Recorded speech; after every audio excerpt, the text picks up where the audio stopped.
প্রিয় দর্শক, শুভেচ্ছা সহ আমন্ত্রণ আপনাদের সবাইকে। শুরু করছি চ্যানেলের নিয়মিত স্বাস্থ্য বিষয়ক অনুষ্ঠান বিআরবি হসপিটালস টেলিপ্রেসক্রিপশন। আপনারা জানেন গত 27শে জুলাই পালিত হলো হেড নেক ক্যান্সার দিবস।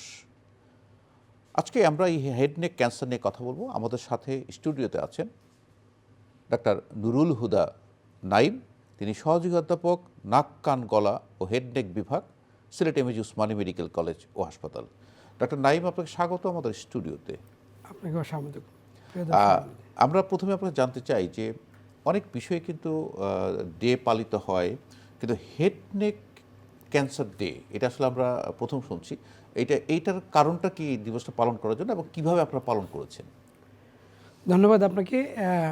প্রিয় দর্শক, head neck cancer day basically যে কোনো ডে, জাতীয় বা বিশ্ব ডে হিসাবে যখন পালন হয়, এটার আসলে একমাত্র উদ্দেশ্য থাকে আমরা জনসচেতনতা বৃদ্ধির মাধ্যমে কিভাবে আমরা এই রোগবালাই থেকে আমরা প্রতিরোধ করতে পারি এবং প্রতিকারের উপায়গুলো কী।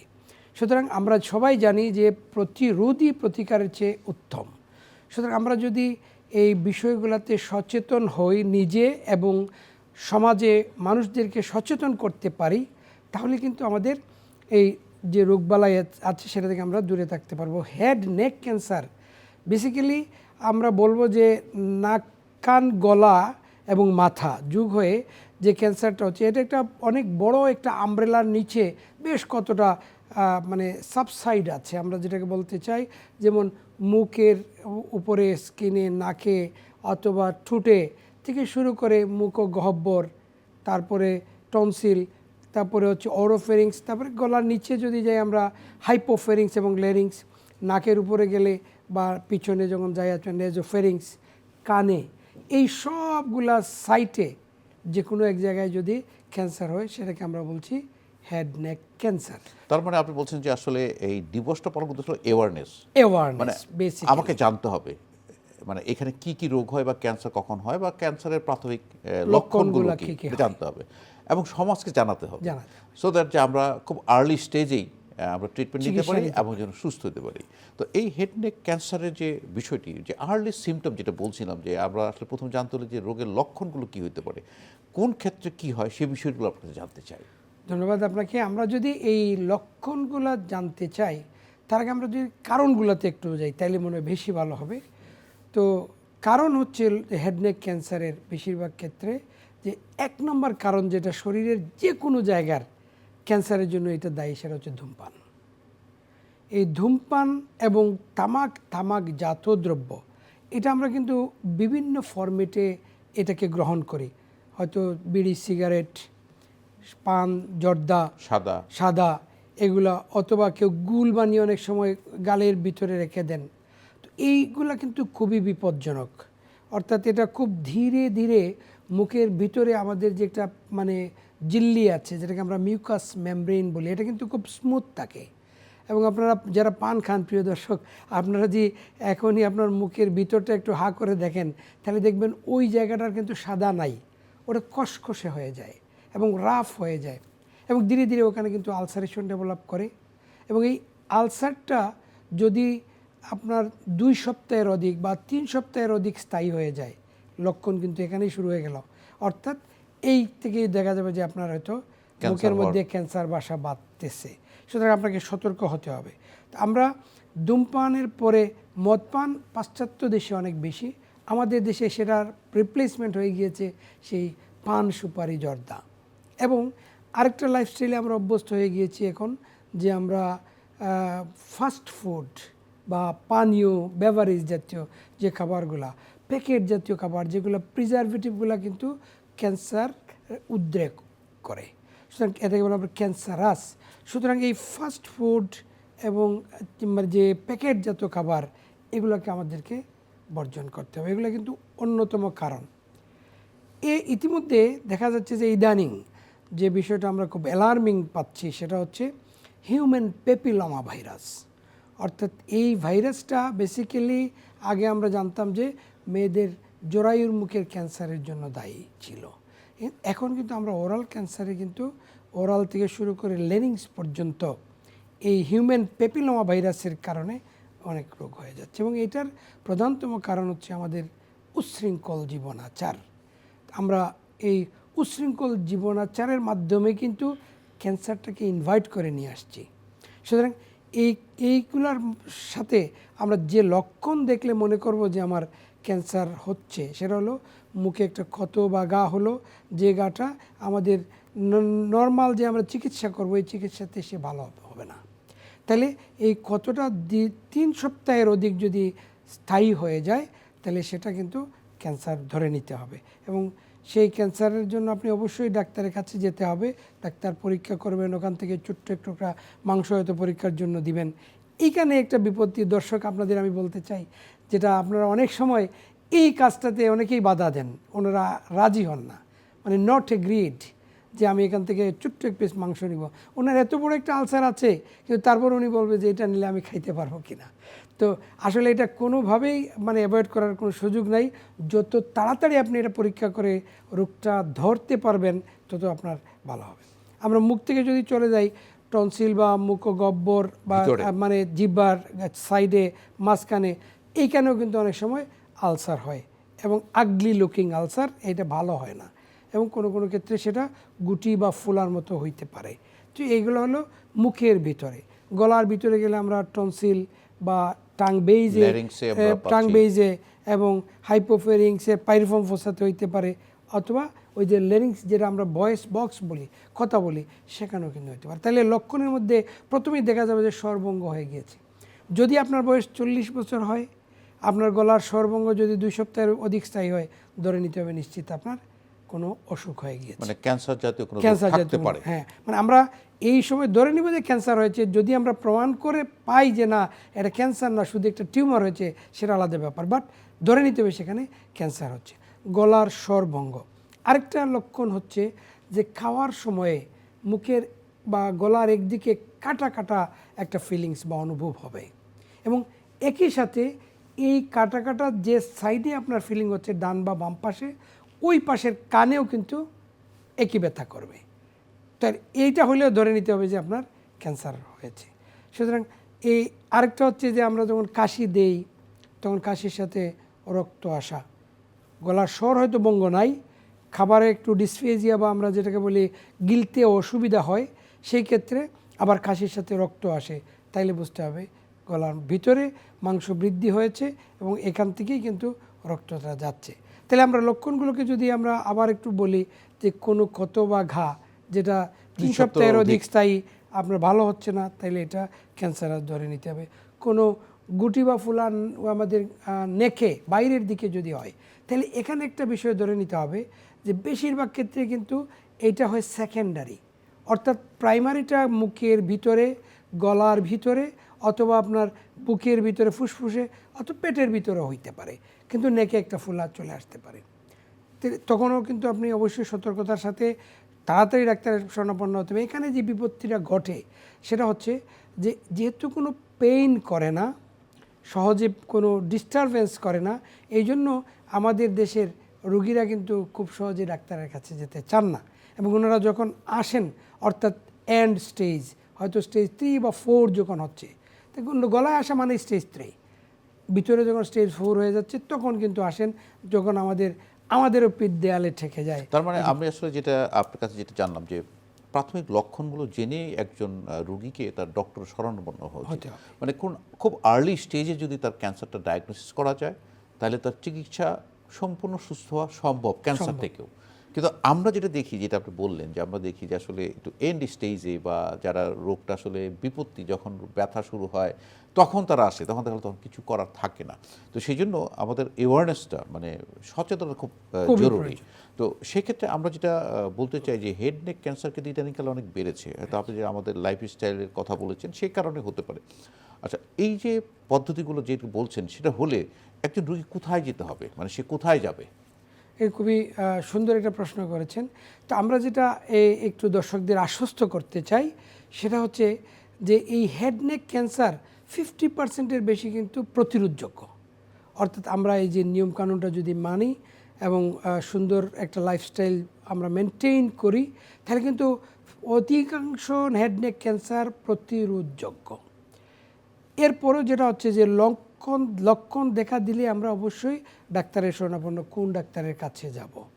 তার আগে আমি যেটা একটু বলতে চাই সেটা হচ্ছে যে এই লক্ষণ দেখা ছাড়াও আমার মনে হয় যে আমরা যেটা গত মানে ক্যান্সার দিবসে আমরা প্রচার করেছি বা আমরা বলেছি যে আমরা ক্যান্সার স্ক্রিনিং প্রোগ্রাম আমাদেরকে বাড়াতে হবে। আমাদের সমাজের যে সমস্যাটা হচ্ছে, আমাদের এখনকার আর্থসামাজিক অবস্থানে মানুষজন আসলে চিকিৎসার জন্য খুব একটা বাজেট আগের থেকে রাখা নাই বা থাকে না। হঠাৎ করে কোনো রোগ আসলে আসলে ওনাদের এই খরচপাতি করতে অনেক কষ্ট হয় এবং কাঁচা টাকা দিতে আসলেও মানুষের কষ্ট হয়। তো সেই ক্ষেত্রে আমরা স্ক্রিনিং প্রোগ্রাম করতে পারি। আরেকটা হচ্ছে যে এই হেলথ সার্ভিসটাকে যদি আমরা ইন্স্যুরেন্সের মাধ্যমে, যে সরাসরি একদম ইনস্ট্যান্ট টাকা দেওয়া লাগবে না, হয়তো পরে কোনোভাবে উনি সেটা মিট আপ করবেন, এটা হলে কিন্তু আমরা আর্লি রোগী আমাদের কাছে আসবে, আমরাও তাদেরকে আর্লি চিকিৎসা দিতে পারবো।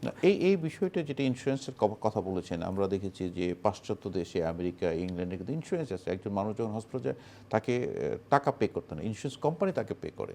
তো সেই ইন্স্যুরেন্স পলিসি তাকে নিতে হয়, এটা কিন্তু সবাইকে নিতে হবে। তো সেক্ষেত্রে তারা হলো যেটা বলছেন যে পকেট থেকে টাকা দেওয়া লাগে না, ইন্স্যুরেন্স পে করে, এবং ইন্স্যুরেন্সকে আমরা পে করি। এই পদ্ধতিটা যদি চালু করা তাহলে এটা অনেকটাই কমে আসবে। এটাই আমি বলছিলাম যে বেসিক্যালি যেমন আমরা এখন যেটাতে অভ্যস্ত আছি, যেমন আমরা কার্ড ইউজ করি এখন, এই কার্ডটাতে দেখা যাচ্ছে যে সরাসরি যদি আপনি একটা বিল পেমেন্ট করতে যান অনেক টাকা গুনতে কিন্তু বা দিতে কষ্ট লাগে, কার্ড থেকে দিলে সেই কষ্টটা হয় না। তো আমরা এইটাই বলতে চাই, সরকারের কাছে আমার একটা মানে আবেদন থাকবে যে আমরা এই হেলথ ইন্স্যুরেন্স বলে আমরা প্রত্যেক নাগরিকের কাছ থেকে আমরা মাসিক 20 টাকা হোক আর 50 টাকা হোক, একটা টাকা আমরা নিব, সেখান থেকে আমার 20 কোটি মানুষের মধ্যে 5-6 কোটি হয়তো অসুস্থ আছে, ওনাদেরকে কিন্তু আমরা খুব ভালোভাবেই সার্ভিস দিতে পারবো। এবং এ থেকে করে আমরা সোশ্যাল হেলথ ওয়ার্কারদেরকে নিব, যারা তাদের একটা এরিয়া ভাগ করা থাকবে, এই এরিয়ার মধ্যে তার যে রোগীটা হবে সেই রোগীটাকে সে মানে উপযুক্ত জায়গায় যেখানে নেওয়া দরকার সে ট্রেনিং প্রাপ্ত থাকবে, সে ওখানে নিয়ে যাবে। তাহলে যে ব্যাপারটা হচ্ছে যে আমরা তখন ক্যান্সার হওয়ার পরে একজন রোগীর পিছনে যত টাকা খরচ করি চিকিৎসা করতে গিয়ে, মানে সেই টাকা দিয়ে কিন্তু আমরা অনেক মানুষকে কিন্তু চিকিৎসা দিতে পারবো, শুধু আমরা সিস্টেমটা ডেভেলপ করে ফেলতে পারলে। তো প্রিয় দর্শক, আপনারা কেউ যদি এইরকম লক্ষণে মানে ভুগেন, যে মুখে গলার সর্বঙ্গ, কাশির সাথে রক্ত আসা, কিংবা খাওয়ার সময় এক পাশে মানে ব্যথা করা, কানে ব্যথা করা, গলার নেকের মধ্যে কোথাও কোনো ফুলা বা মানে গুটি হয়ে গিয়েছে, অবশ্যই আপনি কাল বিলম্ব না করে একজন ভালো, আপনার কাছে যে ভালো ইএনটি স্পেশালিস্ট আছেন ওনার কাছে যাবেন। উনি একটা ক্যামেরা দিয়ে একটা পরীক্ষা আছে যেটাকে আমরা বলি ফাইবার অপটিক লেরিঙ্গোস্কোপি। বাহির তো উনি দেখতে পারবেন যতটা মানে এমনি দেখা যায়, যে অংশটা দেখা যায় না সেই অংশটা হিডেন এরিয়া আমাদের পরীক্ষার ক্ষেত্রে সরাসরি আমরা দেখতে পারি না টর্চ লাইট দিয়ে অথবা হেডলাইট দিয়ে, সেখানে আমরা কিন্তু ফাইবার অপটিক লেরিঙ্গোস্কোপি অথবা ওইটা যদি ফ্যাসিলিটিস নাও থাকে আমরা একটা আয়না দিয়ে ইনডিরেক্ট লেরিঙ্গোস্কোপি করে গলার ভিতরটা আমরা দেখে ওনার ভিতরে কোনো রোগ বালাই আছে কিনা এবং মানে থাকলে কি চিকিৎসা করা যাবে সেটা কিন্তু উনি নিঃসন্দেহে বলতে পারবেন। এবং এখানে যে সুবিধাটা হচ্ছে যে যদি আর্লি আমরা ডায়াগনোসিস করতে পারি তাহলে সব ক্যান্সার কিন্তু ভালো হয়ে যায়। তবে সেক্ষেত্রে আপনি যেটা বলছেন যে এফওএল যেটা বলছেন যে অথবা আপনার ইয়েতে এফওএল করলে আপনার কিন্তু যদি ওখানে কোনো টিউমার দেখতে পান আপনি তো ইনস্ট্যান্টলি সেক্ষেত্রে বায়োপসিটাও নিয়ে নিতে পারছেন, যেটা রোগটা নির্ণয় করা সহজ হবে। তো সেক্ষেত্রে আমি যেটা বলতে চাচ্ছি যে আপনি একটু আগেই বলেছেন যে বায়োপসি করার ক্ষেত্রে আমাদের একটা অনীহা কাজ করে। আসলে একটি রোগ হয়েছে, এটা বায়োপসি ছাড়া কিন্তু নিশ্চিত হওয়া সম্ভব নয়, এবং এই বায়োপসি নিশ্চিত আপনি ভালো আছেন এটুকু জেনে নেন বায়োপসির মধ্যে, কিন্তু বায়োপসিটা করা উচিত। এই বিষয়টা যে বায়োপসি করার যে অনীহা, এটা আসলে আপনাদের একটু এডুকেশন দরকার, একটু কাউন্সিলিং দরকার, কেন করছেন সেই বিষয়গুলো আমার মনে হয় যে আমাদের একটু বেশি তাগিদ দেওয়া উচিত। এটা যেমন ধরেন আমাদের যে রোগীগুলো আমরা পাই, বিশেষ করে মায়েরা এই পরীক্ষাটা করতে যাচ্ছেন, ওনার কিন্তু কোনো সমস্যা না, বিপদও না, আমরা ক্যামেরা দিয়ে দেখব, দেখে যদি কিছু পাই তাহলে ছোট্ট একদম মানে পিসমিল মিনিমাম একটা পিসমিল আমরা নিব পরীক্ষার জন্য। কিন্তু ওনারা যখন টেবিলে ওঠেন বা পরীক্ষার টেবিলে বসেন বা চেয়ারে বসেন তখন কিন্তু ওনারা শুধু বারবার বলতে থাকেন যে আমার 4টা বাচ্চা আছে, 2টা বাচ্চা আছে, মানে মায়েরা কিন্তু বাচ্চাদের জন্য একদম মানে জীবন দিয়ে দিতে এরকম একটা ভয় কাজ করে। তো সেই ক্ষেত্রে আসলে আমরা যেটা বলি বা কাউন্সিলিং করি, কিন্তু তারপরে অনেকেই অনীহা করেন, প্রায় প্রত্যেক দিনই 2-1টা রিফিউজ হয় যে না আমি করব না, ওনারা অ্যাডামেন্ট থাকেন যে আমি করব না। কিন্তু আমি নিশ্চিত যে আপনি যদি প্রপারলি কাউন্সিলিং করেন যে কেন করছেন, উদ্দেশ্যটা কি, বা তার এর পরবর্তী কোনো জটিলতা আছে কিনা, এই বিষয়গুলো তাকে বুঝিয়ে দেওয়া হয়, তাহলে এটা আসলে এটা করা উচিত এবং করতে হবে, কারণ নাহলে তো এটা কাউন্সিলিং করা হয়। এবং ইভেন এমনও আছে যেমন আমাদের হসপিটালে হয়তো লেরিঞ্জিয়াল কার্সিনোমা বা লেরিংসের ক্যান্সার নিয়ে রোগী ভর্তি আছে, শ্বাসকষ্ট হচ্ছে, ওনার ইমিডিয়েট ট্রাকিওস্টমি প্রয়োজন, অর্থাৎ এটা ট্রাকিওস্টমির একটা ইন্ডিকেশন যে লেরিংসের ক্যান্সার, শ্বাসকষ্ট হচ্ছে বা স্ট্রাইডর হচ্ছে, যেটা শব্দ হচ্ছে। এই সময়ে কিন্তু রোগীরা মানে ট্রাকিওস্টমি করতে রাজি হয় না, একদম সর্বোচ্চ কাউন্সিলিং করার পরেও। যাই হোক, সেটা যেটা আপনি বলছেন যে আমাদের আসলে এডুকেশন দরকার এটা, এবং একদিনে হুট করে ওইখানে বললে কিন্তু অনেক সময় তারা মানে কনফিউজিং চলে আসে অনেকের। সেই ক্ষেত্রে আমরা এই যে যেটা এখন করছি, যে সব মানুষ যদি জানে বা আমরা সবাই যদি এরকম সচেতন হই যে আমার শ্বাসকষ্ট হলে, গলায় সর্বঙ্গের সাথে শ্বাসকষ্ট এবং গলায় শব্দ হইলে আমাকে একটা বাইপাস মানে শ্বাসনালী নিতে হবে, সেটা হয়তো আমার চিকিৎসার পরে আবার আমি বন্ধ করে দিতে পারবো, এই যে একটা ব্যাপার। তো সুতরাং আসলে মানে এডুকেশনটা খুব জরুরি, খুব দ্রুত নেওয়াটাই উচিত যে কোনো ক্যান্সার রোগীদের ক্ষেত্রে। তো আমরা যদি বলি যে আপনারা হেড নেকে যে মানে যে সাইন সিমটমগুলো বললেন, তারপর আপনারা বায়োপসি করলেন, তার ক্যান্সার ধরা পড়লো, তখন আপনার তার অপশনগুলো কি হবে? মানে ধন্যবাদ আপনাকে। আমরা আসলে এই চিকিৎসা পদ্ধতি যেটা আমরা প্রতিরোধের বিষয়গুলোতে আমরা বলছি, এখন প্রতিকার বা একটা রোগী আসলো, তার ক্যান্সার ধরা পড়লো, এখন কোথায় ক্যান্সার তার হয়েছে, এবং তার উপর ভিত্তি করে আমরা মানে আমাদের চিকিৎসার মানে কয়েকটা ধরন আছে। প্রথম ধরন হচ্ছে আমরা সার্জারি। আমরা বলবো যে ক্যান্সার যেটা সার্জারি করার উপযোগী, সার্জারি করা যাবে, সেই ক্ষেত্রে কিন্তু সার্জারি ফার্স্ট অপশন। তাহলে সেক্ষেত্রে একটা অ্যাসেসমেন্ট করার প্রয়োজন আছে যে ক্যান্সারটা ছড়িয়েছে কিনা, সেই অ্যাসেসমেন্ট করার পরে প্রথম অপশন হলো সার্জারি। প্রথম অপশন হচ্ছে সার্জারি। দ্বিতীয় অপশন হচ্ছে আমাদের রেডিওথেরাপি, কেমোথেরাপি। আরেকটা হচ্ছে কম্বাইন, আমরা সার্জারিও করব, রেডিও কেমোও দিব, কম্বাইন থেরাপি। ইমিউনোথেরাপি আছে, টার্গেটেড থেরাপি আছে, জিন থেরাপি আছে। এবং যত দিন যাচ্ছে, বিজ্ঞান এগিয়ে যাচ্ছে, আমরা আরও নতুন নতুন কিছু পদ্ধতিও পাচ্ছি, যেভাবে আমরা রোগী মানে রোগবালাইকে আমরা আরও ক্যান্সার থেকে আমরা চিকিৎসা করে যেন রোগীকে ভালো করতে পারি আরও মানে কম কষ্টের মাধ্যমে, সেইগুলোও কিন্তু আসছে। এবং বাংলাদেশ কিন্তু খুব দ্রুত কিন্তু এই চিকিৎসাগুলো কিন্তু আমাদের ডাক্তার সাহেবরা অ্যাডাপ্ট করছেন, অর্থাৎ ওনারা এগুলা বিভিন্নভাবে নিজস্ব খরচায় হোক, সরকারিভাবে হোক, এই অনেক দামি যন্ত্রপাতি লাগে, সেগুলা দিয়েই কিন্তু চিকিৎসা চলছে। বাট আমরা যে কথাটা বলতে চাই এখানে, সেটা হচ্ছে আমাদের যে পরিমাণের বার্ডেন অফ পেশেন্ট, এই পেশেন্ট বার্ডেনের তুলনায় আমাদের যে ফ্যাসিলিটিসগুলো আছে চিকিৎসা দেওয়ার, খুবই অপ্রতুল। এটা আসলে মানে বলার বাহিরে। এই জন্য আমাদের সবচেয়ে গুরুত্ব দিতে হবে আমাদেরকে সচেতনতা এবং প্রতিরোধ, মানে আর্লি ডায়াগনোসিস। তো সেক্ষেত্রে যে জিনিসটা বলছেন যে আসলে ট্রিটমেন্টে তো অপশন আছে, তো এটা তো আমরা দেখতে পাচ্ছি টিম ওয়ার্ক, মানে আপনি তো একজন অনকোলজিস্ট থাকবে, ইএনটিসিস্ট থাকবে, এবং একটা রেডিও অনকোলজিস্ট থাকবে, হ্যাঁ, তারা একটা টিম ওয়ার্কের মাধ্যমে কোন রোগীর কোনো ক্ষেত্রে আমরা দেখি যে এই একটা বোর্ড, টিম ওয়ার্ক বোর্ড গঠন করে রোগটা নির্ণয় করে তার চিকিৎসা প্রোটোকলটা আপনারা সাজিয়ে দেন। তো সেক্ষেত্রে কোনো সময় দেখা যায় সার্জারির আগে রেডিওথেরাপির একটা প্রয়োজন হয়, যে তার সাইজটা ছোট করার জন্য, বা কেমোথেরাপির প্রয়োজন হয়, কোনো ক্ষেত্রে টার্গেটেড থেরাপি যেটা বলছেন সেগুলো দিয়ে কিন্তু এটা সুফলটা পাওয়া যায়। আর আরেকটা সাইড হলো যে প্রিভেন্টিভ যে সাইডটা আপনি বলছিলেন, যে হিউম্যান পেপিলোমা ভাইরাস আমরা জানতাম শুধু সার্ভাইকাল ক্যান্সার, এখন দেখছি গলার ক্যান্সার কাজ করে, সেক্ষেত্রে একটা ভ্যাকসিনও আছে। সেক্ষেত্রে ভ্যাকসিন আছে এবং একটা টিকা নেওয়া যায়। এই টিকাটা নিয়মিত যদি কেউ নেয় তাহলে তার এই রোগ প্রতিরোধ করতে পারবে। এবং যেটা বলছিলেন আপনি খুব সুন্দর, যে কিছু কিছু ক্ষেত্রে আছে যে আমরা কনফিউজিং হয়ে যাই, তখন আমরা টিউমার বোর্ড করে, মানে অর্থাৎ অনেক বড় ক্যান্সার যদি থাকে, সেই ক্ষেত্রে আমরা রেডিও কেমো দিয়ে তাকে সিঙ্কেজ করে ছোটো করে নিয়ে তারপরে আমরা প্রয়োজনে অপারেশন করে থাকি।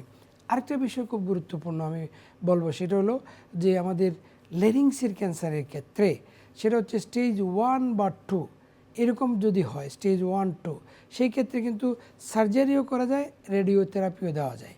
এখন যেহেতু অর্গান প্রিজার্ভেশন, এটাকে আমরা বলি অর্গান প্রিজার্ভেশন ট্রিটমেন্ট, যে তার ভয়েস ভালো আছে, মোবাইল আছে তার ভোকাল কর্ড, সুতরাং আমরা তাকে রেডিওথেরাপি দিলে তার ভয়েস ভালোভাবে থাকবে এবং সে স্বাভাবিক লাইফ লিড করতে পারবে পরেও।